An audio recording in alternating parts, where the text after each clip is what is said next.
What's going on, guys? It's Joe here, back with Bountiful Gardens, Hillsborough. You know, we're getting some frosty mornings here in New Jersey, but there are still plenty of plants that are putting on a colorful show as we inch closer to winter. Late fall brings out some of the most gorgeous colors and textures in the garden. It's like a celebration after a year of hard-earned growth. With the right design, you can create an autumn palette that covers the full spectrum. This week, we're going to be taking a look at 4 fantastic shrubs with some of the finest fall foliage you can find: Oakleaf Hydrangea, PJM Rhododendron, Itea, and Clethra. So bundle up and buckle in, because learning time will now begin. In my opinion, the Oakleaf Hydrangea is one of the most underutilized shrubs in the landscape. This is a versatile shrub that does well in a variety of conditions, but performs best in filtered sun and moist, well-drained soils. So it's pretty obvious where this plant gets its name from. As you can see, the shape of the leaves resemble an oak leaf. So not only do you get this distinctive leaf shape, but you also get the panicle flowers and this amazing fall foliage. Another great feature of this plant is that there are multiple varieties, some that stay dwarf around 3 to 5 feet, and others that can get up to 10 feet. So based on your needs within the landscape, you can probably find the perfect fit for you. Oakleaf hydrangeas are one of my favorite North American native plants here at Bountiful Gardens. Specifically, they're native to the southeastern United States, and they do best in slightly rich, acidic soils. Oakleaf hydrangeas typically start blooming around late spring to early summer, and flowers fully opening around the beginning of July. By the end of July going into August, the flowers tend to turn either pink or red depending on the cultivar. It's important to note that once the flowers are done forming, that is the best time to prune the Oakleaf hydrangea because it flowers on old wood. Not only are the leaves on this Oakleaf hydrangea absolutely stunning with this deep burgundy color, once winter rolls around, they drop all their leaves and reveal the old growth stems, which have an exfoliating bark. You can actually snip a few of these stems, and since the holidays are coming up, use them in a table arrangement. Oakleaf hydrangeas are a native shrub. Their blooms begin white and fade to pink as they're dying off. You just can't beat the blazing tones of an Oakleaf Hydrangea in autumn. This native shrub deserves a spot in any garden. Up next is an evergreen shrub with vibrant blooms and deep purple autumn and winter foliage. Let's take a closer look at PJM Rhododendron. PJM Rhododendron is a plant that more people should know about because it has so many beneficial attributes within the landscape. Not only is it a broadleaf evergreen that changes color in the winter, it has a beautiful spring flower and is still considered to be highly deer resistant. And while most plants carry their scent in their flowers, PJM Rhododendron actually has one of the most amazingly scented leaves out there. You just rub your hands on the leaves and smell them, and it has this beautifully citrusy lemon scent that is just intoxicating. PJM rhododendrons are a beautiful evergreen plant that get about 3 to 6 feet tall and wide. They start blooming around early April and are in bloom for about 3 to 4 weeks.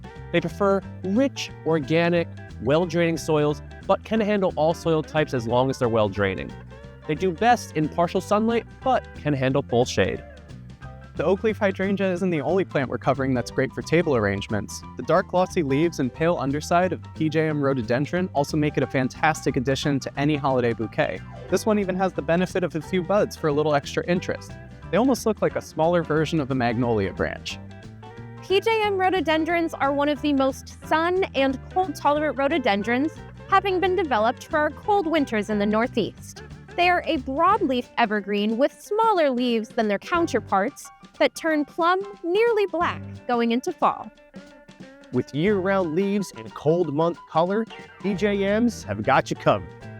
Closing out this week's deep dive, we're going to be learning about 2 incredible native shrubs that love wetter soils and whose fall color complements each other gorgeously: Itea and Clethra.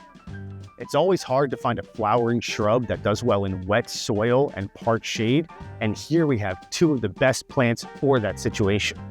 So not only do you get these amazing fall colors and tolerance of wet soils, but when these plants flower, you can smell them from all the way across the nursery. Itea tend to stay a little bit shorter and bushier, while Clethra can get taller and more broad, so you have options for pretty much any spot in the landscape. Itea and Clethra are 2 of my favorite native shrubs. Though they both cohabitate in very similar environments, there are a few main differences. For example, Clethra is more of an upright shrub, whereas Itea is more of a mounding shrub. Both will attract honeybees and butterflies. However, Clethra will attract hummingbirds and other bird species as well. Itea, for example, gets red maroon stems in the fall, whereas Clethra is a little bit more woody. The other difference between them too is that Clethra has an upright flower, whereas Itea has a drooping flower. Not only is the fall foliage of these two shrubs beautiful for your backyard, they also provide a bounty of seeds for local bird populations. The American goldfinch in particular, New Jersey state bird, loves the golden foliage of the ruby spice Clethra because it helps it to camouflage itself in the winter. Clethra and Itea are both natives here in New Jersey, and they will tolerate from sun to shade and very, very wet soils, with Itea even being used for erosion control on stream banks. The key differences between Itea and Clethra are their fall foliage colors and their bloom times. Itea blooms in spring and turns to this beautiful burgundy color going into fall, while the Clethra blooms in midsummer and goes to this brilliant yellow leading up to fall. With their complementary fall color and similar soil requirements, Itea and Clethra are two of the finest native shrubs that you can add to your landscape. There's still plenty of time to get your plants in the ground this season, so come on down to Bountiful Gardens and get that perfect Oakleaf Hydrangea, PJM Rhododendron, Itea, and Clethra for your landscape. So, thanks again for joining us on yet another one of our deep dives. If you like what you're seeing, make sure you like this video, leave us a comment down below and let us know which plants you'd like to see next, and subscribe to our channel so you don't miss any of this amazing content we're making for you. Thanks again, we'll see you next time.